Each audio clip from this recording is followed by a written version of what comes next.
APRC Diaspora Radio comme ni nga ko xamee rek yaayu jigéen yi mooy ñëw wax moo nekk Aïssatou Djifanka boo leen déggee jigéen yëpp a ngi jóg noise baa ngi bëri xam nga rek ñëpp a ngi ñëw rek xam nga because Djifanka moom buy ñëw wax moom day fekk wax bi mu ngi pare comme ni ma leen ko dee waxee rek nee naa la bi boo bëggee am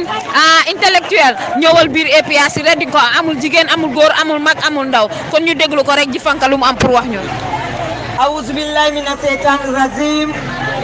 Bismillahirrahmanirrahim. Alhamdulillahi rabbil alamin. Alhamdulillahi rabbil alamin. Njom na safe kuseka ke fonyi tu. Njom na safe kunifana ke fonyi. Njom na safe kupura ke fonyi.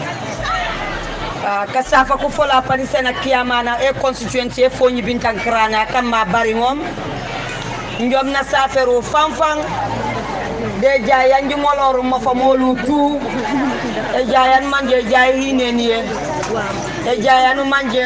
e ware ne joyi ndom da safero fanfan council of elders ye fo ni bidankarana ko kotate ndom na saferi tu bari babay ko alkala po kamitate ke fo ni bidankarana ndom na saferi ipotu ja popani saf ko almama ke foñi ko to tate njom na saferu ipotu ja pani nga kasafa ke ku seka keti West Coast region sen Alima Jaju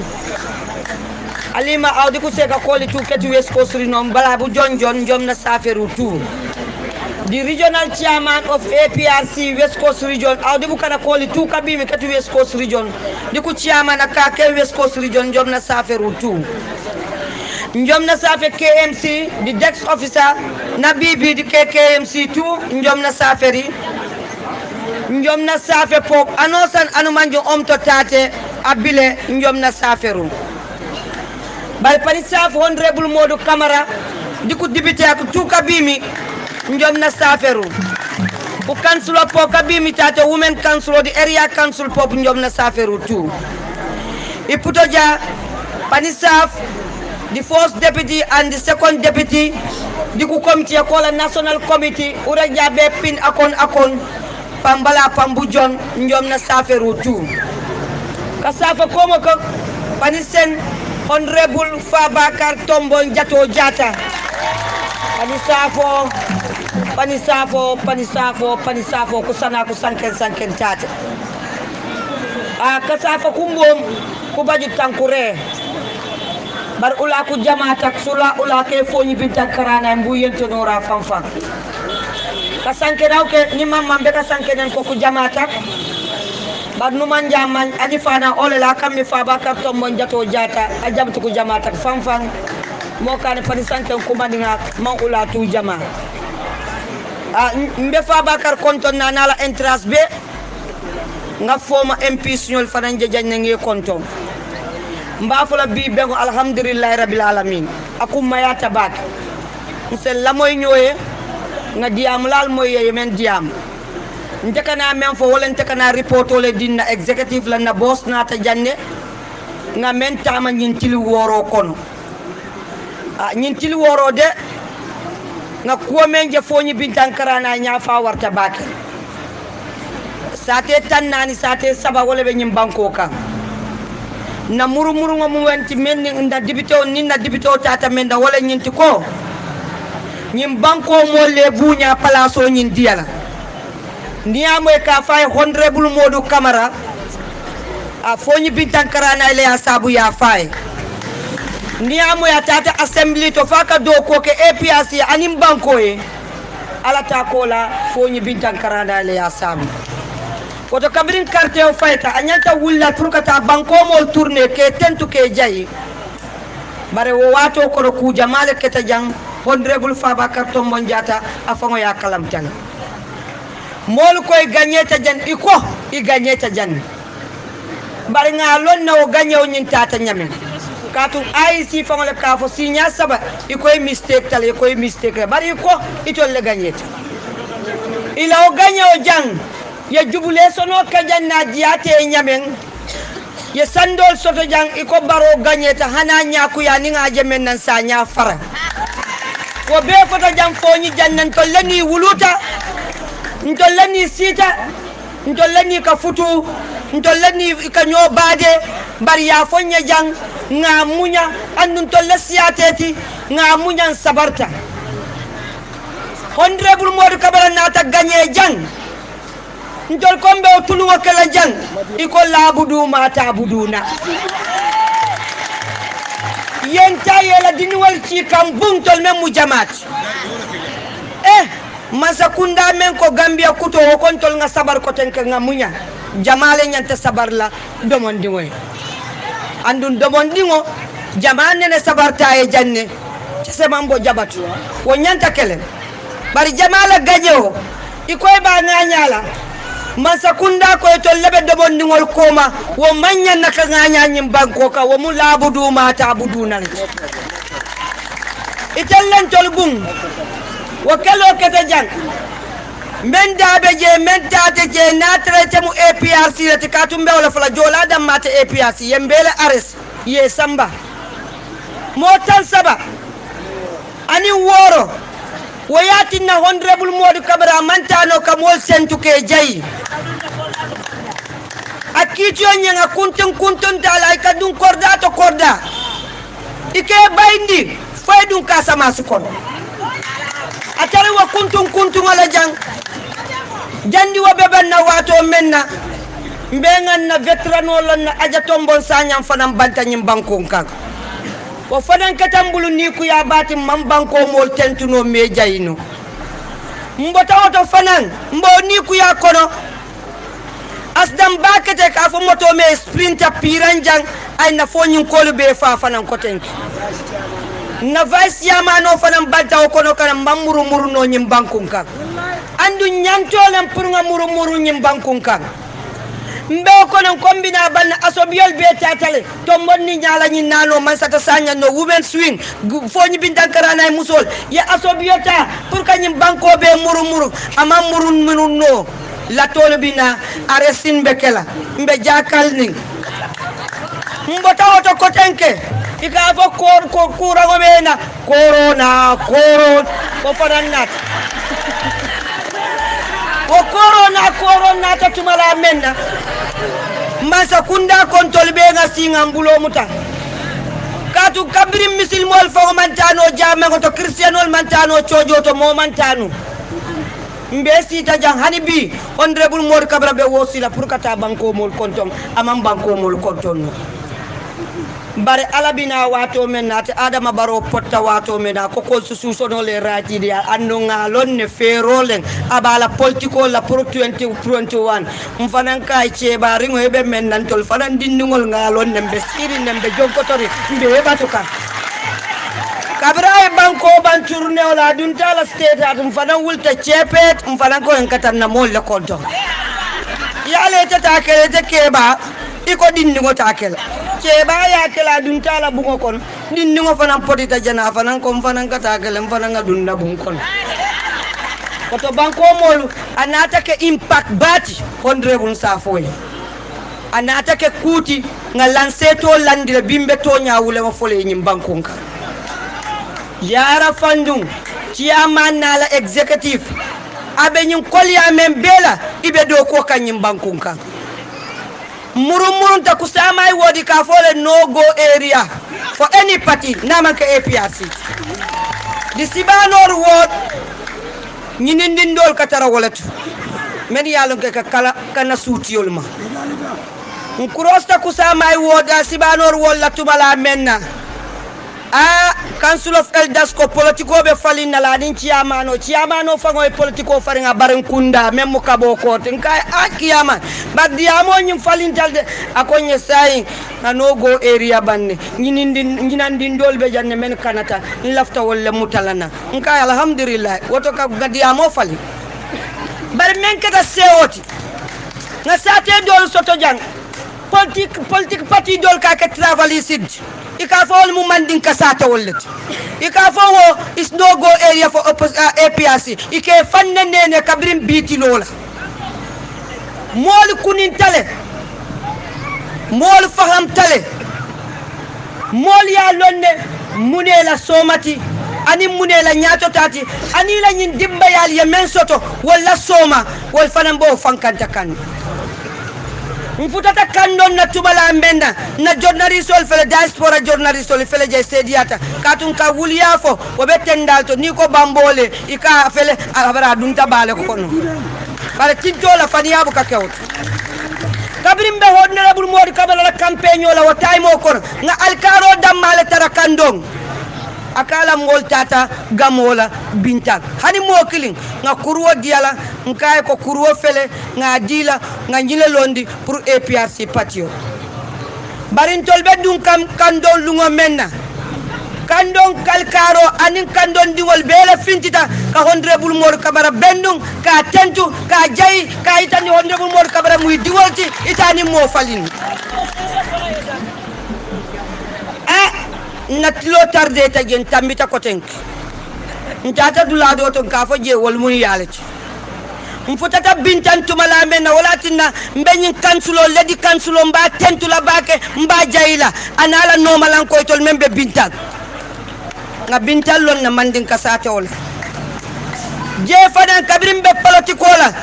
nda UDP député o kilisa ba elaje ko bintan ma yalti bari wo mati nan fana nga bay fana ndun taji nga ngargen ni ngotaje na ya tala bari ndun tabbin tantumala menna na journalist sol felet ye nyebali men dinna ye mentagol dinna gadi no kon ye kodo laje ye drink sol laje ikoni nata na birari do mbe menkala ikoni honorable Modou Camara am hidungol itani mo fali mbota bintan ko tenke ntata dula dolto ngo je mu yalet bare men yan supporterize wala kata court ni mami mangabe loka wato mena ani UDP kansulo men lotam futata la korda dato honorable fon kumbot ngani fo APRC ngada laban kuma kango mena pural salon kuma kango le kana mbela banna men UDP kansulo la fintita dang anala molu kabri fintita yaya jamme la dendi ka kotolu ala asobi kotolu yaya jamme be membala yewole dung na man kate damma be pare ye honorable Modou Camara ne natalo ta ya lay sisokan ye mamile natalo ta ya lay sisokan ye yaya jamme le natalo ta ya lay sisokan ye jubule sonoke ye honorable Modou Camara danda fo banta bato ndafa nga bulo mutaga bulo wulindi fo santo wodun kay tandi ko foñi jan ntollem bakilin fakilin journalist ol felet imam bojam bari ya jele ya be video nge tentu wala nge jay wala nyinti ko mben kamera APRC sikilin natamu sikilin tante ko sikilin ofananta sambano la kadun state house ntollem bakilin fakilin alinga kata patio ke bakilin fakti patio manke jola patiti amanke mandika patiti amanke fula patiti amanke manjako patiti amanke sise o membe nyin Gambia jak ibele denta APRC la sise o membe banko kanjang nka fo me yen tolleta mu Gambiati wala denta APRC la ni APRC la executive jibe ni APRC la executive jibe siya bele beje kabirin tata killi nga kuwal jele muslimol nin christianol mbele be dunje nyim bankonka ntolle be bote jan wote APRC kolu diam la diam ta jande même banko ciamanoti regiono ciamanoti muna yaya jammelana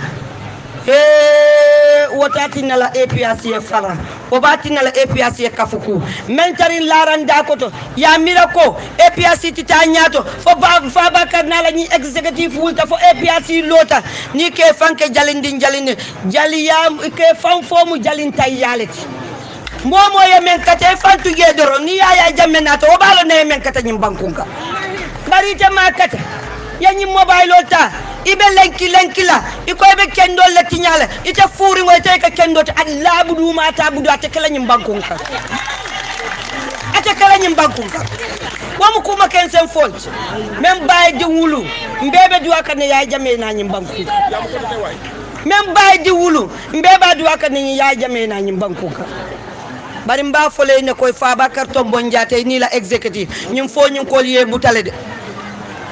fo ñum kolte ni mo falinda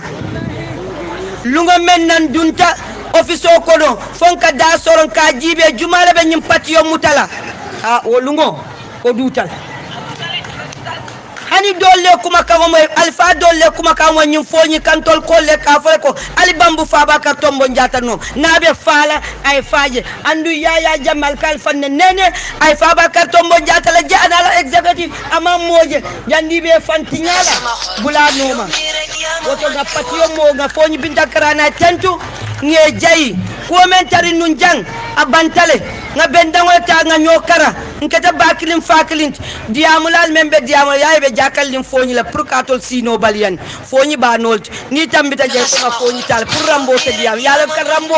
ni o choko di do ka tara loker social media ni wala ka wa say ni tambita jande sa fa ko nga foñi tal place mamma nga jale do ma ka fo foñi be son ta sibanor be son ta baroma nkay salam nkay be nakeba le ju ma kan na place diam ngal sentu ba ka ngal jayi mbe ala danila fonna député dol français wuldo aninda patio constitutionnel yeta mol tentu ye jayi ni mol tentu be fang assess nolale parti leader ye mol tentu mol be korontorinde keje bari ya lonne latol fana menketa bari tol be nga wulinga nyoma koy ye mol la tenturo ni la jayro muluni mbal tentu la bakke mbal jay la baraka waaw APRC diaspora radio kooku moo nekkoon Aïssatou Djifanka dégg nañ ko li mu wax comme ni ma ko dee waxee rek ayoon leddi la daf dee yaakamtee pour wax because of li mu am pour wax la mooy li mu am pour wax la te lépp loo xam ne daf ko wax rek daf dee nekk loo xam ne lu am solo la kon ñoo ko déggandoo noonu lu mu fi wax li mu fa am na solo dooree na ko si Joola mu mujjee ko ñëw si soose because of sunu honorable right honorable Fabakary Tombong Jatta du dee dégg Joola noonu bu baax loolu moo tax mu ñëw si soose kon ñoo ko déggandoo li moo am na solo trop. asalaamaaleykum APRC diaspora radio comme ni ma leen ko doon waxee rek bi second député parti leader bi waxee léegi fu mu nekk nii first député parti leader bi moo nekk di wax te kooku du kenn ku dul honorable Ousmane Rambo Jatta. alhamdulillahi rabbil alamin alhamdulillahi rabbil alamin alhamdulillahi rabbil alamin bismillahir rahmanir rahim a'udzu billahi minash shaitanir rajim a'udzu billahi minash shaitanir rajim assalamu alaikum Sibanor assalamu alaikum APRC assalamu alaikum Foñi Bintan Karanay mbal tentula mbal jayila akatanya kontan kuti through the national executive of the APRC kanalo dambi nale kacha politiko fanala alla tokono adamum kenu nyintil woro koma the right honorable Fabakary Tombong Kendo Jatta mbe kontonna together with the national executive almame alkali Sibanor mbe kontonna nga police o laddogu kendo mo jana di SO of Sibanor police station ba fole a baraka yamonke ainda kala wala nyama the chairman of West Coast region honorable Solomar assalamu alaikum mba konton ni lo jira damin wolom bitangolti muni yang so musole basiri nyimbe ngoto mbe konton na inina no mo nyonyu fango APRC na deputy ya fojana diamo siata the women mobilisa fojana diamo siata andun diamo lal ba APRC fango kono ni APRC taytan tol APRC kol fango la tay bi diamo ata sumala de mum bakela wala bakela la kera ko ma sutije boko lale rek elected the national executive anim babil mansara conseil la ñolé to no la it's not going to be possible 2017 jama babi jang imalo mitino ko kedami foni nga fali wo wato kan nule ka mitino akake mun tole yaram bamba ning adama barola korda man tambi korda sabara 2017 wato bunal bugo son kalle tisa to dum bari the national executive come rain come shine, the APRC must prosper. Ngan niola, ngan nafulola, ngan nakatola to make sure APRC loa singola. I said you move for wala correcta. Molmu yalon ko yem boy 2016 election wala wulta ko tenke bawo e Cairo ja kananan. Mol ko road to State House. Ntol ko back to State House. Ni aje ba for road to State House silo la filter ntol dun silo man filin to la nga tamale mulunta nan la ta mudna jelo ko tenke. We are going back to State House in December 2021. Muna bo so ne lanyi nalla honorable Bakachara Jawato mo namba siri ay sibano muso fonyi bintan karana constituency a muso ay tentu muna na ay tentu akoye muso nyinin ka sala ID card bonda yake amanke ko ID card dor na ka quartier di mola but abakaita ko malla kono mi yalon ko ID card di dula problem raciala wala nan kal forcé prade ala ID card nyini ñing ID card problème o amay anana may nakela problème te Gambia bare mu ye ñing problème o lankam be ngalon ni tonya ñu sonta ko Adama Barrow mu njawol bare njaw kuma wala timini da boti because wato mun ñing ID card problème o wulla atel banunji TRRC mun tombonta ala mollom commission of inquiry mun tombonta ala mollom wodo jaw kuma nimba konta an ka kuma ko sen dabola not Adama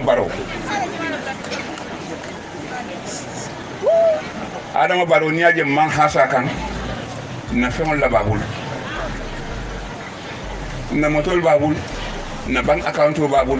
sa Allah tamila na fitno boya kan man na femol ko no nyaadi la ni la fengo ba mo buli na ika daman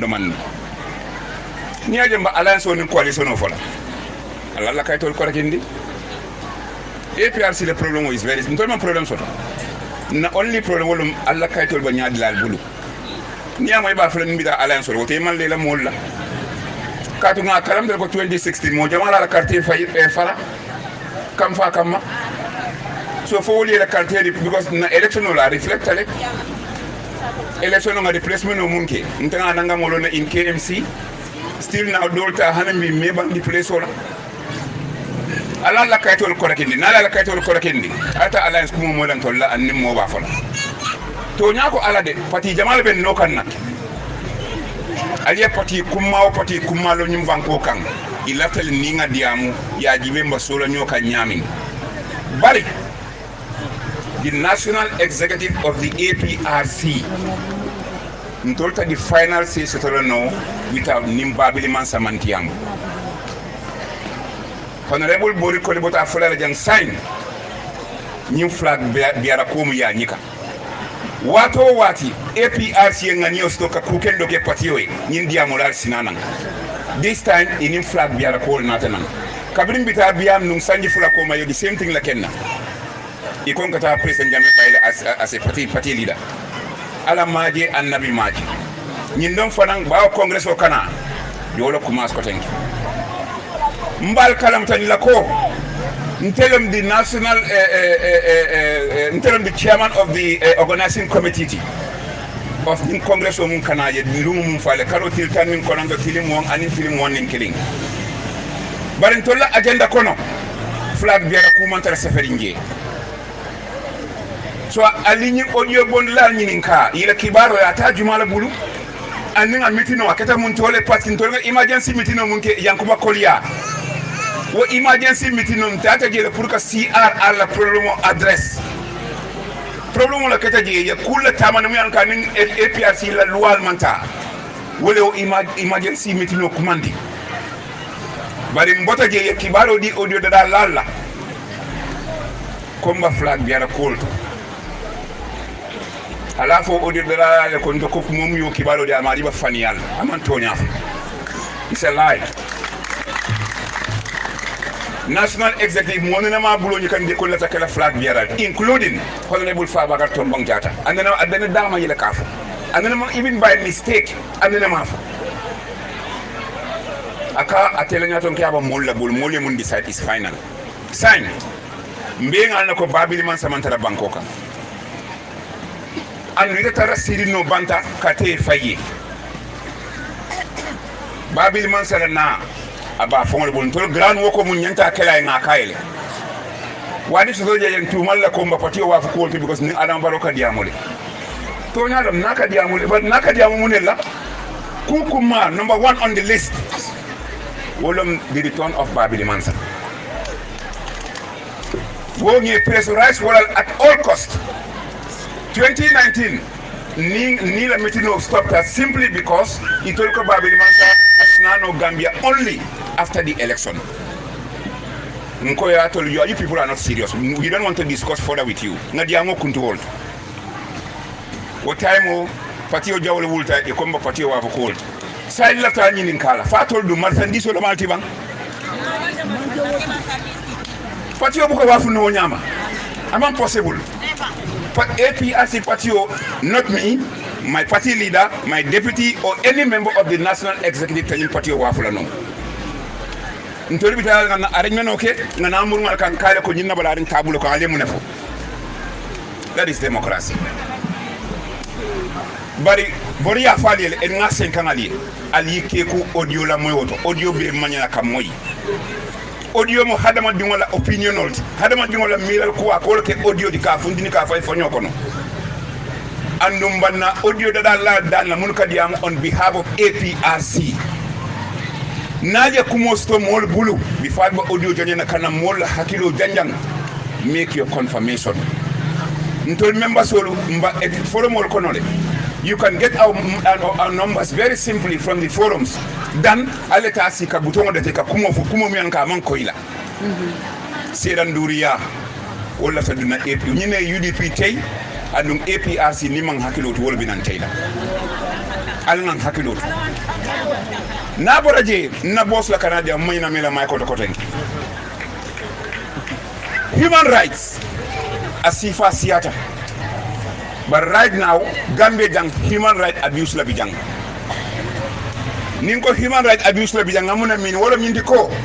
Sai loku wolokum. Nsa moy ko muso wuluta na dum be tambita.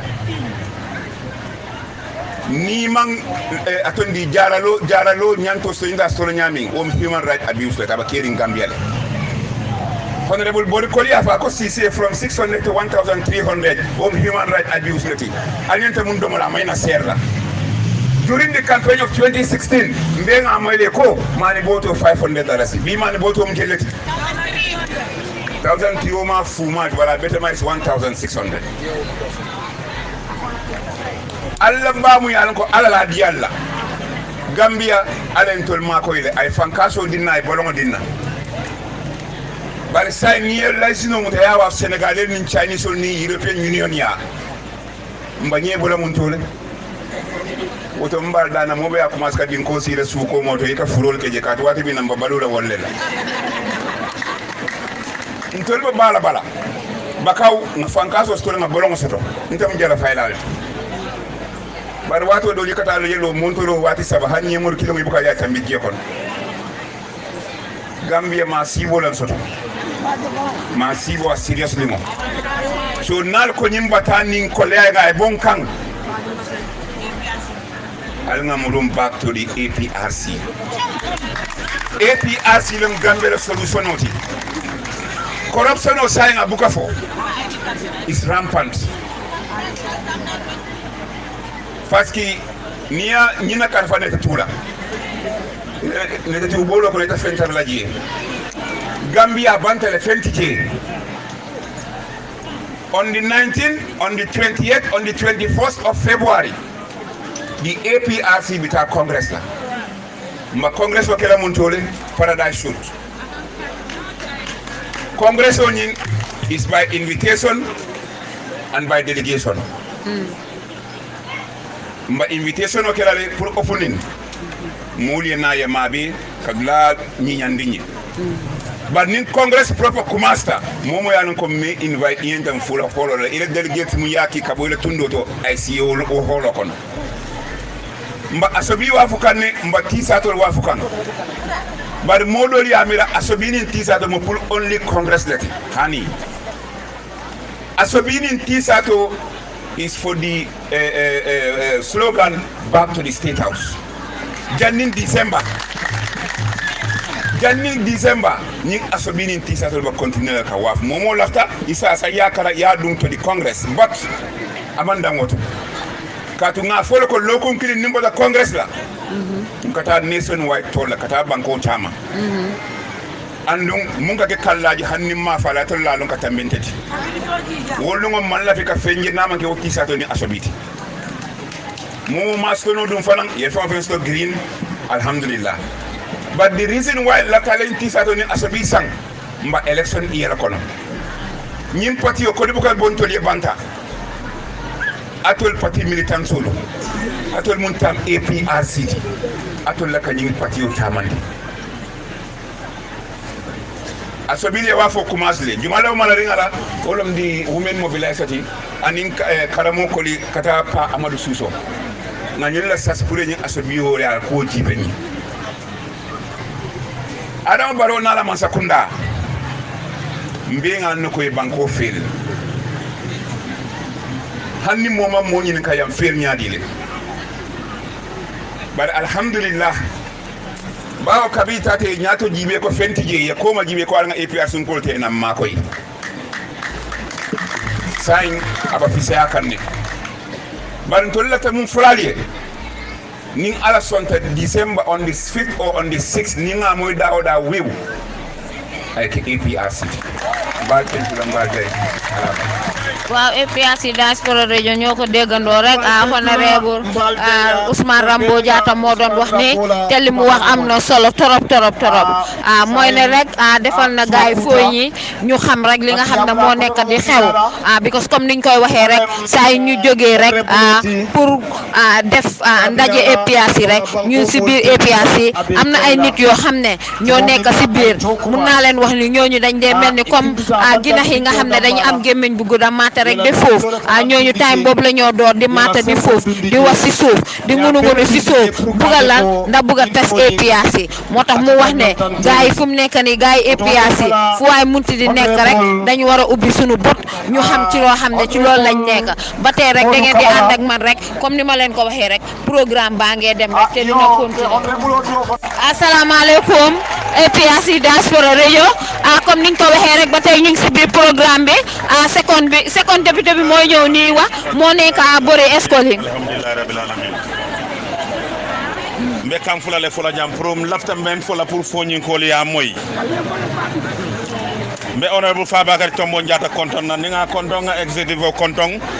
ani momo bod nan kombo kana jankama be Allah mitino lam be tent lam be jeyla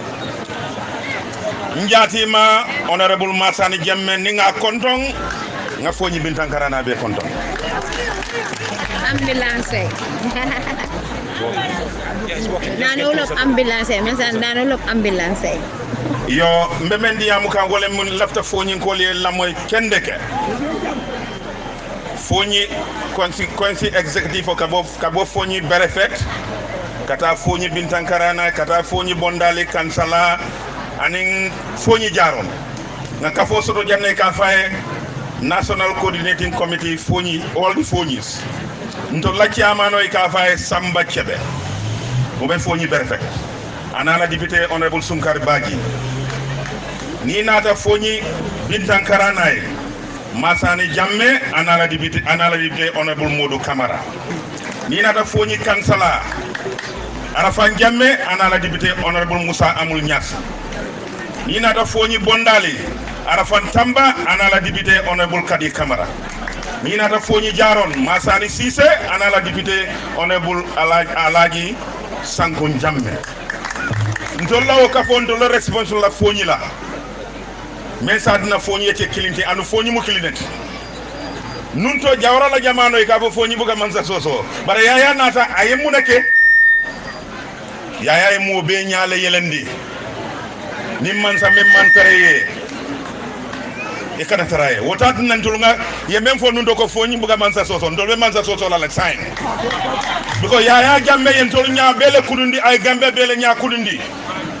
même betiata nga lonne même betia nga lom fango yedne sakatu manyim man sakunda kuto men nata wol nata ka foñi le fele diam la folo men diam ta jang na Iron Lady ay satu jifanga jaaji a fole men ke dasi banor bar même folo commencer ta pour foñi ko lié ye hakiltu ye muru koma me adna nyim man sakunda man la fi foñi la wo dalilo mbola nambe lolo jambe diam la bi pour momo ni sita yeta ila mo ila kullara ngo ye fanki sikisi fo bori ye men fo to nyaale mba fo le be keri mba fo man tra keri nyimma sa ko la ku daw ni nata wa do men na fresh ye mo men folo fa Gambia ko no wolem Arono Jata fo man ke ba ye wato men ye fenkes fa solo sandeng solo sandeng kay tolu batala solo sandeng ye Arono Jata fo man ke Gambia no kabira fo do lumo men ya fa anene man fo khani kabi man sakunda be dadun ji fontom ndol ma jaara ma dimo wo man sakunda wala kana iko coalition man sakunda bar say adama baro man sakunda iko kana atol fo nyi gol kal nene di bota woto kam fenna incident yen mol arrest mol men tara bo mo talulu ni feng ye don sama may tu wo be pour ka fo nyi gol silandi ye sila isa ko ma man sakunda no ma nde man sakunda no ma la melo ko man na kairo di fo nyi gol la ntali no ma la bin tal no ma sama ibota je ko de kinne mo bolo bota tanke ko kujabi kontomo ya fa militaire ya fa ya jolon ko ngodo fo nyi golem fo manke fo nyi gol adol be la wo man sa ko nawena ikoy bal nene la kali nene mbawule ngen takela amanda woto de alla fo nyi dimo me ko tubabol ka fo brewina men da ko ndongni si mango sangaliye yol be bay do ko la a military kundawo a director kundawo a teacher kundawo a kunda yebeba hani subhanahu Allah subhanahu sa de jang general Mamadou Sow fo general fo capitaine lo imawo bayba ko subhanahu ko albe munela imanda wallahi nata militaire on nati biam jang pour ka foñi kon silandi ñi ci di balbe dunna foñi ko no be dunna sade gi sade tema pour kan silandi ñi man sakuna alko albe fatala foñi ko patol mum len imanda wala ta militaire landi social security kan la bala pour ka foñi kon silandi alko human rights fontol man rights do foñi ko human rights ko kati human rights men garawta beti wala intellectual mola mino mola miro yo ta ya dete banko kono fo nyi ko la miro ni fego be ya be de banko kono ya sare fontol man te gambe non woto fo nyi ko lu mbali dandalala na Iron Lady men diam to jang aja nano turen to le den ta kafola ni nappi aro alaji sute jaaju ndolle den ta kafola ni nga fengo fench fof foñi kono ningo samba kebe nyirebe kering aka futa kallaji in 1 minute foñi gol bel kadiyamo nga foko nying fenkari mitin kari alkanata and wala kasoro munadna nga gele ya jamme nafa men nati Gambia kono foñi man fatam fanso long nyim man sakundale nata purika wodunni mol kam poruka molu janjang ndol man fatam fansi long nga wo muta bulu fula fatam fansi de kering jang wodon lafta men fola foñi kolye ñing NPP anim parti kutol membe kana ibe lafta foñi la momo yalla na foñi mu bata ko molidi ni lafta fanna fala e lafta man sa ya ñini la ni man foñi soto ila man sa kasarata itamek wodo wodalilo la finna ibe bi na kan ka fo moñi kolye ibe won 10,000 obon la jara 5,000 wonde obe na fala munela bi man sakuna bi kilo Gambia kono mani boto from 1,200 to 1,350 unless Bausa Suboba Soto. CISO from 700, Sai is 1,250. Tartomo. Tulo, Durino, 950 to 1,300. Munalbetulo supplement. Woman Sakuna, Lumulu be Tamil Kafla, Lumulu be Tamil Kafla, Woman Sakuna, Imam Fenki no Sanginani Kono, Saiko Ibal Nenela, Sangilulo Nabanta, Yamuru Alkang, Yali de Banco, Yali Sari, Gambia Bube.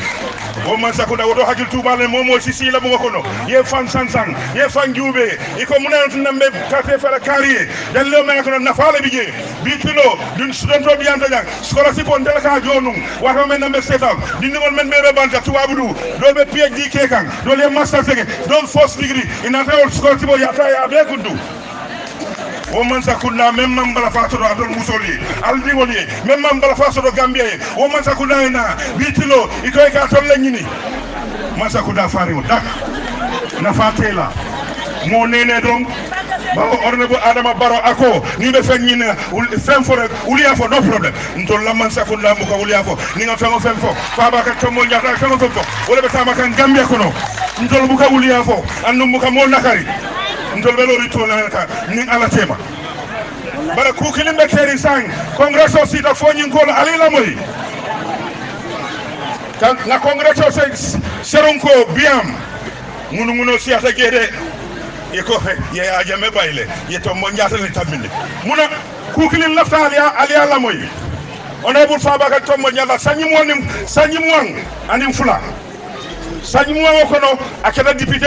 a loi bu ko men karam wala 1997 constitution ndekeda député sanyi tan nim fula 1997 constitution honorable Modou Camara the same constitution honorable Sanku Jammeh the same constitution honorable Kadi Camara the same constitution honorable Amul Nyasi the same constitution Lai Sen the same constitution honorable Babakar Jang the same ndol bebe committee kono loi ko ni momo lafta ke parti leadership inyana tarla Gambia la jam bibitilo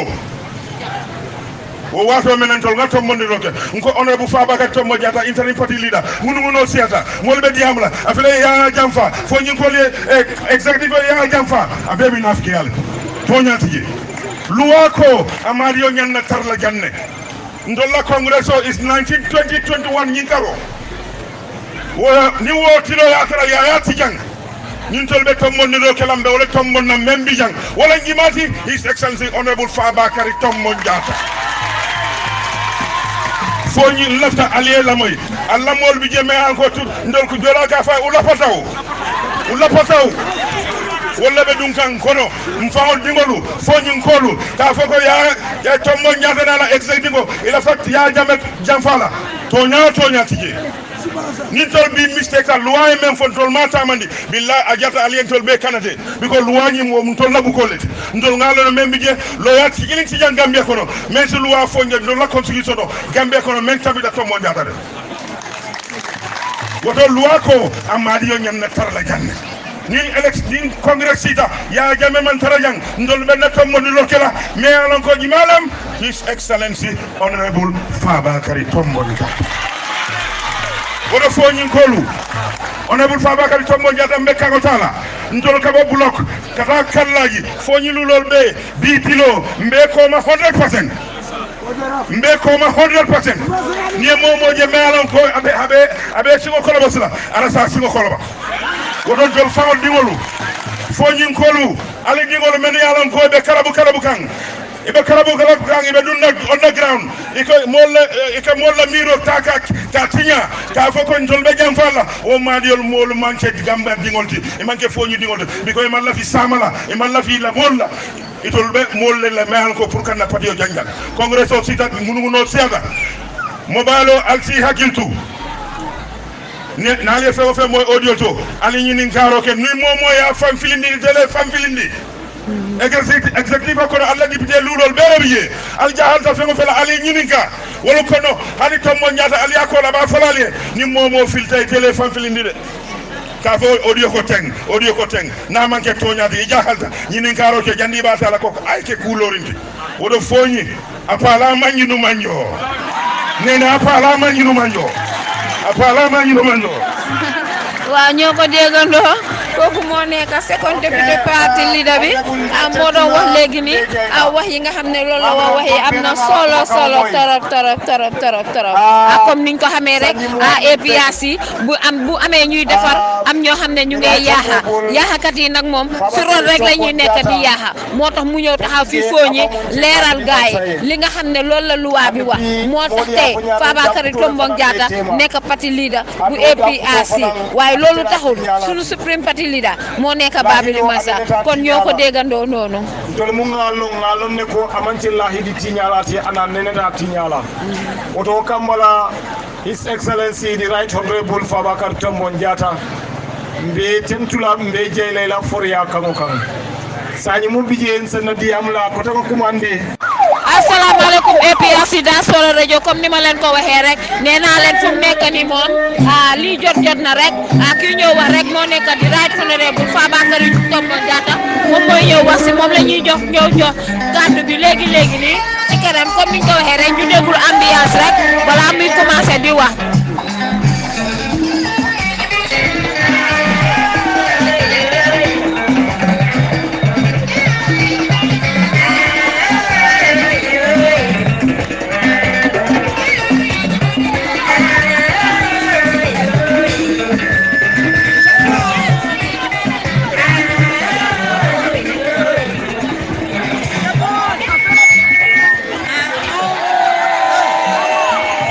ambiance bi moo nekk noonu bi nga xam ne moom lañ welcome rek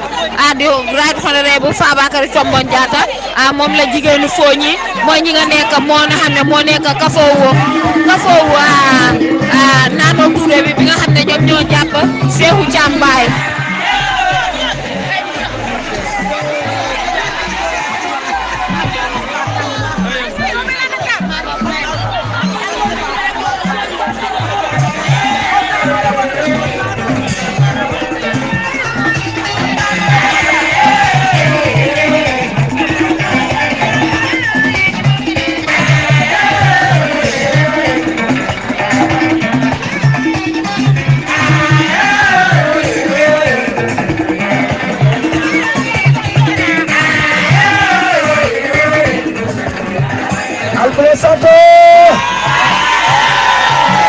APRC Diaspora Radio rek comme ni ko xamee rek sunu parti leader mooy ñëw wax moo tax nga dégg ambiance yu dégg yuuxu yi dégg coowa yi xam nga rek comme niñ ko waxee ni ma koy waxee rek nee naa ko foo baa ngi fi bi nga xam ne ñoom Seexu Caam lañ jàpp baay ma ne ko bi Right Honorable di ñëw pour wax rek ñoom ñëpp a génn si rek sabar yaa ngi tega musique baa ngi ni yëpp pour lal welcome seen honorable bi nga xam ne moo nekk Fabakary Kendo Jatta pour mu ñëw wax rek ñu déglu ko rek li nga xam ne loolu lay ñëw wax si moo ko déggale léegi sabar yi moom nee nañ duñ bàyyi de fu mu nekk nii rek foog ñu wane seen bopp rek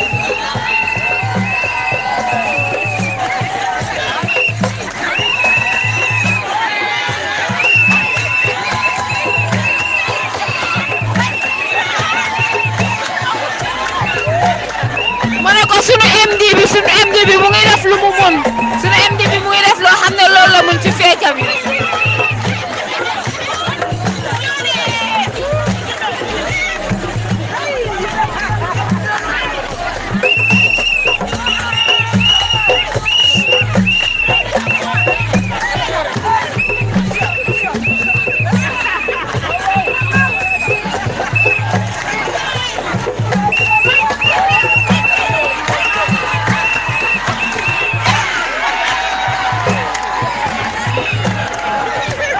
sunu MD bi solo maar mi ngi def loo xam ne loolu la mun mu ngi ci digg géew bi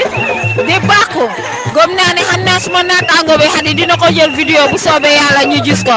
mu ngi fiy def lu mu mën nee naa leen Fooñi boo ñëwee rek bokka rek boo ñëwee tey rek bokka ci famille bi lii mooy Fooñi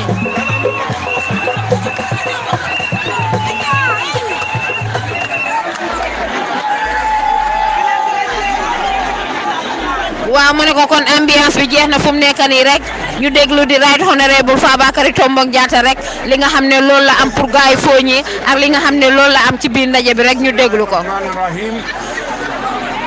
alhamdulillahi rabbil alamin alhamdulillahi rabbil alamin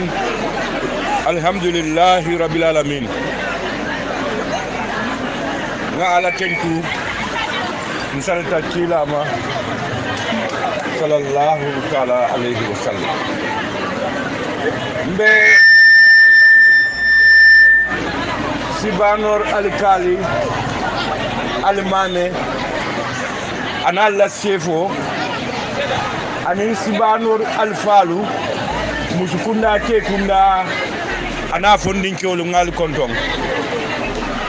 nge kontong sina foni bintang karannai alfalu be muskunda ke kunda dindin ke ba ngal kontong ngal kontong foni bintang anin sibanor APR sinkol muskunda ke kunda dindin ke ba ngal kontong ngal kentu ngal jay Allah do ko ñi ñata al yebadi si al yakuma bismillahir rahmanir rahim al yabang alhamdulillahi rabbil alamin benga denga alatel femmo no fo Allah dankeniya amin famma jiyo amin kuluwo mbe Allah kiaman ba kontonna masa ne jamme mba kontonna mba tentula na la committee o molu be momo be do ko wala executive ge ngal konton ngal ten ala ngaton kaya ko ngal la councilol ton konton area councilolu aning lady councilolu ngebe konton ngal la security alda elders council molu alfalu alla yaay kompinolu muskunda mobilize as ngebe konton nga right honorable Mamadou Camara alla député o mba konton na nano mo ñokol mbe jang mbe konton na mbe tentula mbe jayla bake mbe al signol kanun tewlu foni brefet foni kansala foni be mon mi kabona ni kananan kam fama bojang baldi ya nin kanunte ya kono nge konton nge jayi nga nge la député fanan konton honorable Sunkari Badji ngaji janne na honorable Alaji Sanku Jamme fanan je janne nge konton nge tentu nge jayi ngalom fanan be honorable Kadi Kamara ani honorable Musa Amul Nyasi mbe konton na nyola mbe tentu la mbe jayi ngo ke fa pare tambe Alaji Ibrahima Solomon Mar mba konton na mba tentula na regional executive committee o molbe ila dokuo nyabo warta a betiyata ngo konton janimbe national executive konton na mbe musufula konton na kilimo mu na temolti wala ajanna no tureti mba konton na mba tentula bake ajanna no na meta APRC ko kono la na taken na musoldi barim kriatal nimbo raje mbe musol ba konton na ajaratu Aissatou Jifanga Jaaju atlem national women mobilized bara botani consequence de to ñantolem pray na jang ay fasaro ko ko ñantanya akla ñale ani nga min moy diamol kono dol min nata en kono fale tek ñoo kembe olundum ko lumi ya lon ko inata jang fama bola alaji modu la kanunte ya kono alaji gol falna la molumbe konton nambe tentulambe jay ye badin si yesi ñoo fasa si alaman nal jola kila ba horomot mbe diaspora TV radio online radio anin APRC fanana all media molu be jang ani media to mal min be jambe be konton nambe tentulambe jayla baki be Ousmane Lambo Diatta bori LSB Koli Obama Badji Pa Amadou Suso Ajaratu Fatou Doumbia Mamadou Lamine Diame Alaji Souleymane Cissé Honorable Abdou Jaju ani executive mol mi yalon ko ni nata kana nyin ko lambe konton lambe tentu lambe jayla bak bimu jayru lumul do ko le keta min betiyata ado ko nata wala kumfa nga berola min officioti min be kala la bureau min ye jeji be tentu lambe jayla bak mini be la fon kala je mbal tentula mbal jayla akabo sembo min to alka nasin nga wuli min kama alama alay baraka keje mba kum fa kan ni meeting wala ni rally mu kanyo tentulem kanyo jay bari min koyta wala min ngi ko diam lalu be mini diamu ta jam ye min fo walen to kono fala ye min fo da député ma ani ye min fo to dam ma be nyame woyen kono fal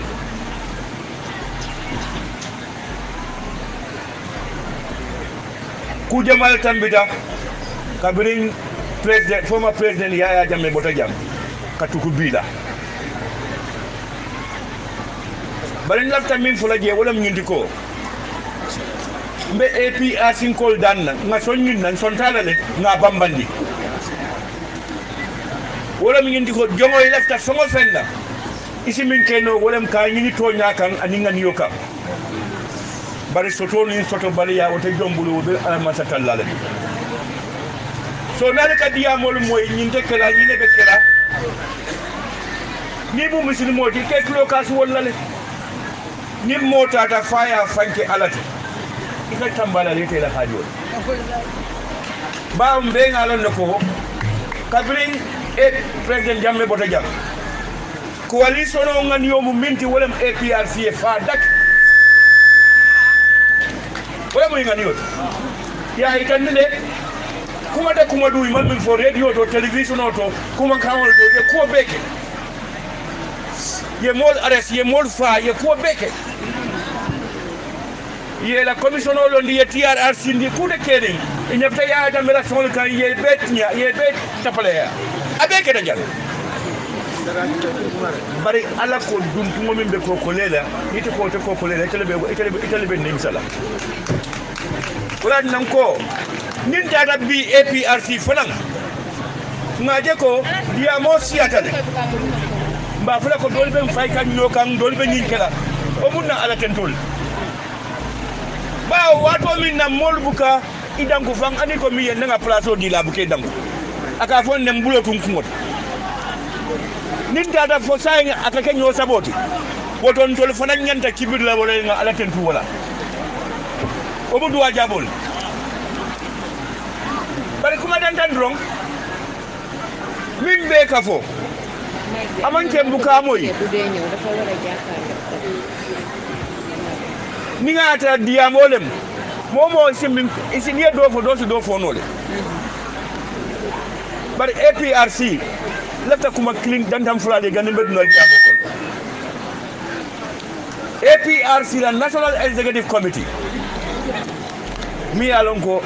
bintele nga nyaton ko ya no ala tempi ma bak ngemuta foro balleti ko ya jamala tambita je ñinje ma ba beje fa man tra do kula ñinje ma ba ñu be every month ka fende jo APRC la ko fa ko force yow ikena hadol nin ko le tuje ye ko be ke la ke bondi je so be di la ke bondi ye ko di la femmo sabu fodan kenya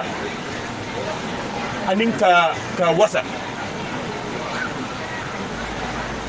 ndeko anna tra inata kule ken tol fonda ta kule ken min bambetia wallahi APRC nganta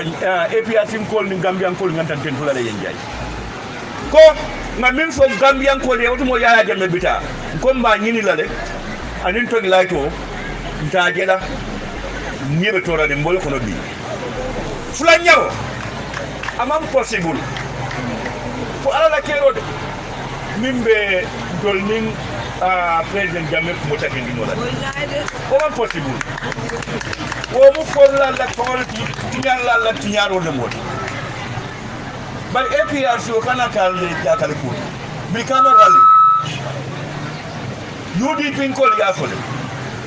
iko APRC na minjeje ke kumol takeni wala sai wada mbal sin tiyado bari mbal dan la nyinda alinga sabarota alinga nyomuta nga nyokan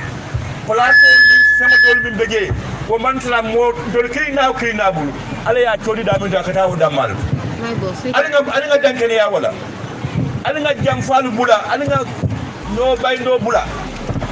bari amantra APRC dambade mo siyata dawo katala jeel mo be buka keno kendo so mbo flaliye wo kuoto kuma do ganimbe diam la wole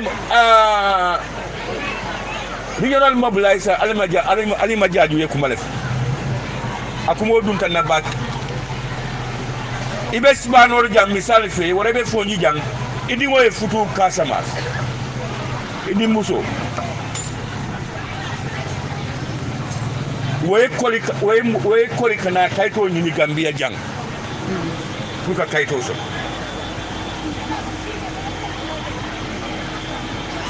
ni bu banko dingo de songo be jawma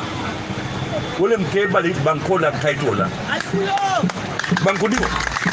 niye bali banko kaito la wala mi ngi ko ito man dula soto ite lon tan nan ne be secret andum sembete mola selete mola min si banku dimo bali no banku kaito da alima wo musomi idi musomi be futurin momo di muso be futurin kasamas wodan dawda amanda wo di muso da malet ana dimol min fawaye wuluje wo wandi ke wala wala famu Gambian ko lek na la kafi alila moyde ko len do be janni nya don ko be janni Moria fali ne rambo to te wuli afla ko amanje ko musu bude Gambia jang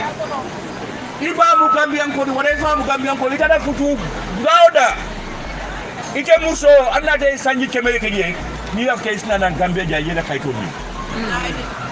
ni yadi wo be wuluje wandi cewola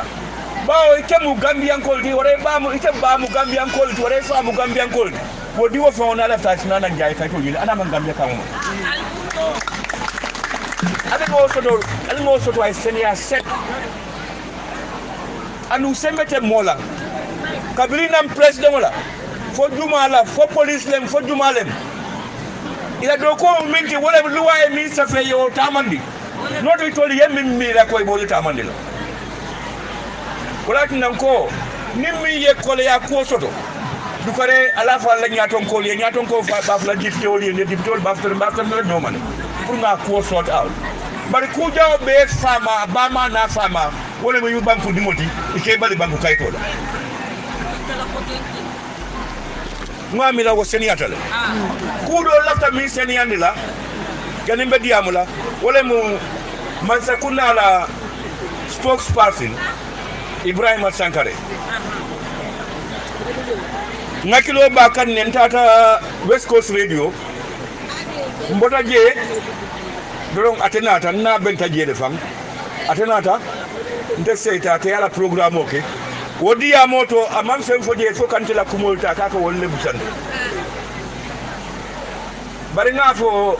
West Coast Radio to en ko ni aya tray be larin ko to nyaay ko refo ay moflo kuma ni nga be radio station yalo mi mu to nyaati e to dal ta wuli ya fola de dol dum ani e sango parkasini ante wuli ya fola because dan ko nyaata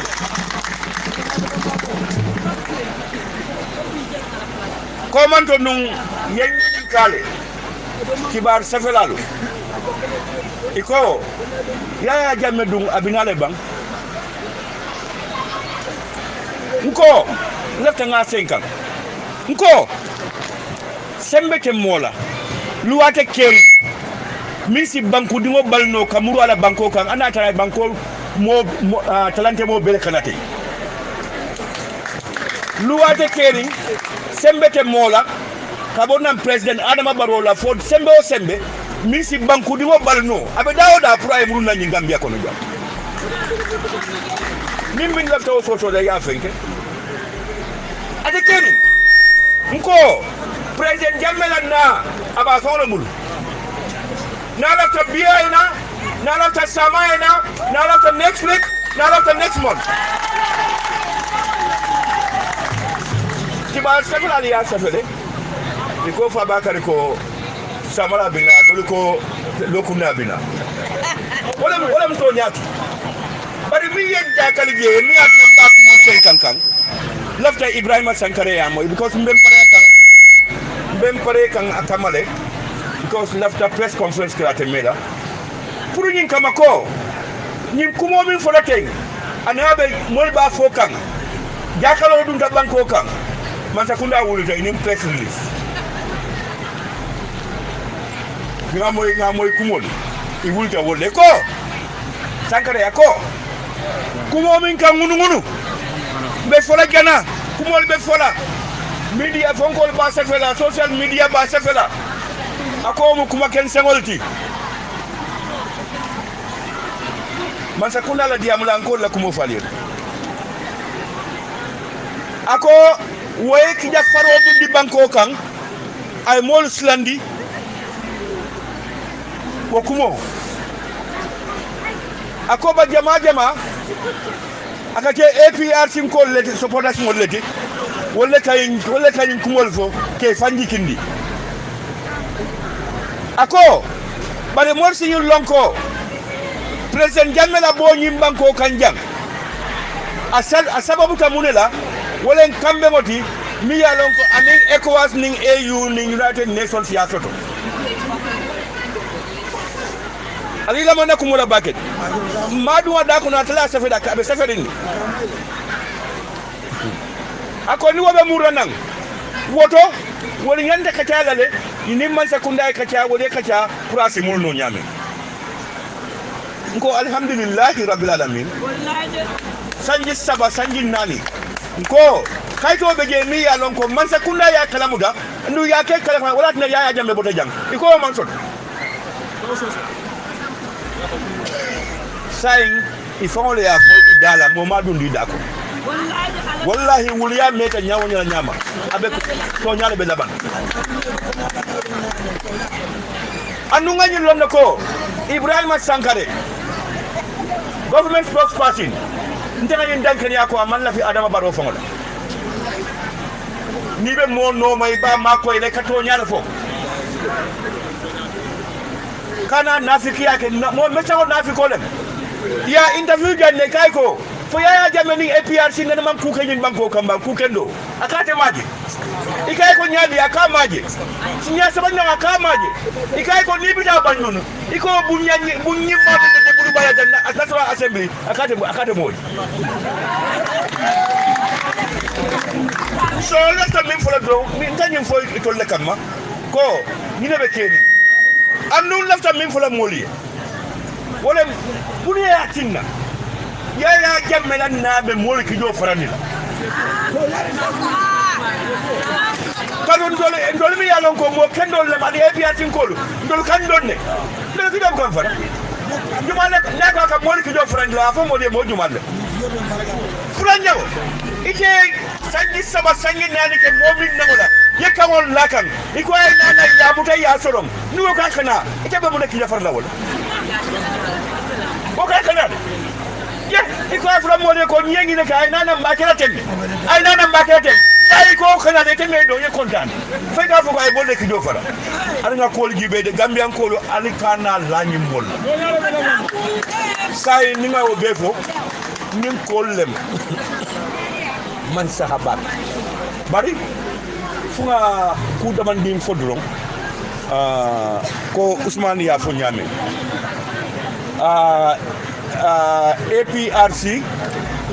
APRC nkolu foni bintang ngal konton ko deke honorable Modou Camara alla dibito nga konton ngaten mi atnan ko ngami moy ay kontani bay because honorable Camara doku sabale babu foni bintan na doku dibite bu ngala doku ani APRC parti wala doku sai nim foñi bintanko wallahi Modou Ba ke kan na nyama jam député boko Modou Ba ke kan na nyama ndebe mu na ton ko di APRC national executive ngam Modou tentu nga jayi nga jikon odo Modou mu tendol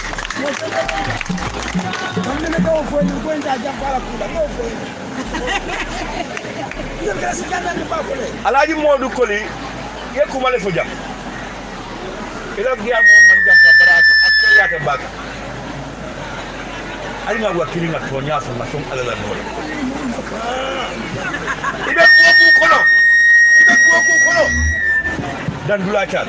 anin domoro fango dan dula chal ye mo jamaje mi ye batandi imemi la samala kabla ko wat akana tay tol bul wala den ko APRC mbal mbe kuma kilin tulal bulu sorry mbe kuma kilin tulal bulu wala mbe nyame kulu wonin tenkumo ndol mu mo fin dulete dina tiyol la mun tol ganna alfal la moy ñe katan nga ñoo buña nga ñoo makoy min be kene ñim banko kam bi wallahi amanta APRC dambaka 2016 country fayo min be fota jam fo modol jikila teta fo ya mutako APRC ni babili man salem Gambia jawot bi alay to nyaso batinde yaya jamme bina jam banko kam wato minna sanji fulo kono so jarole mat tubabo ye kodi ala mala kureta ye kolya be buta yesla be mutama ay min keno wo sanji fulo kono alngi da ni kay do akon ka bonde ala la buntu ni na da murnay ko yaya jamme le wala Gambia kodo be sunya nda ko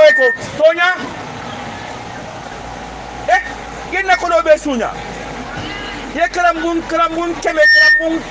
karambun tan ni fulal be Gambia tabin tubabul jamano fo PPP jamano tan ni fula high school yaya jamme ko la jam karambun tan sama ni fula ay ni slow doku ala ni yaya jamme ko lol be mara kanja ay coastal road doku ay university doku free education be keri woku yamira babilo be ay mali bidi ay mo yi ko kata ay ko be ayake ni woyen ko lakko do fina alhamdulillah kaya tunya ate wol doku minna o tan tagi ni kaya wol doku minna la bar sai to ko ma tunya e buka tunya itol ko ma nge sunjude sai do lakko do ya dem dole alinkana nyo nene alinkana nyo ketu I'm sorry alinkana nyo ketu Gambia flat tukumol la miya lonko mbenga ndakira kumira not about party politics fang nje as leader of APRCB ni baro kadiamu ni Usenu kadiamu ni opposition ni ngey samu ndako kala tenke mune bati na to lembe sirinja alkanyo futu alkanyo fen albenyo busala busolla albenyo nenna albenyo kajabila wol opati ko wol o mon la ko c'est ko pati wol wi alon ko mal fansa Gambia jam ngafule mbafula ma Gambia danka bar min mu toñati wala min ngi ko president yaya jamme nala man sa kunna min ke nim banko kanja tenin ala tema man sa kunna min bina wo ko ya kono ibo kira nde ma mila be sotola andu ni man ala ko ni man bol tentu da de tentu nola nim man murunga yaya jamme tentu yaya kemme ana be jam ala man sabe mandale bari min mu ko di wala mu ay kule ke mi ya don ko nene ma dole ala na sumala andum bele ran na fala min ka nem bi wala fa way defa to mo fi bi wala nan ko kebe min kula molu bulu wala mi ngendi ko ni mu binta mbere kono nyobor ngol ko ya min be keri nduma dia mo min be keri sibula sida da no min be keri amantra APRC kande damba kande abe mo jamal kande ala nganna bankoje nyim banko la Cairo sabatu dula nunu wonte kan ngejele ko wadi suno patio le bebe nyoka ito le be nyim feroke pati worawula yela ko beke dama beke man sa dunya mo le ko do dila because man la fi ya jamela ye ko beke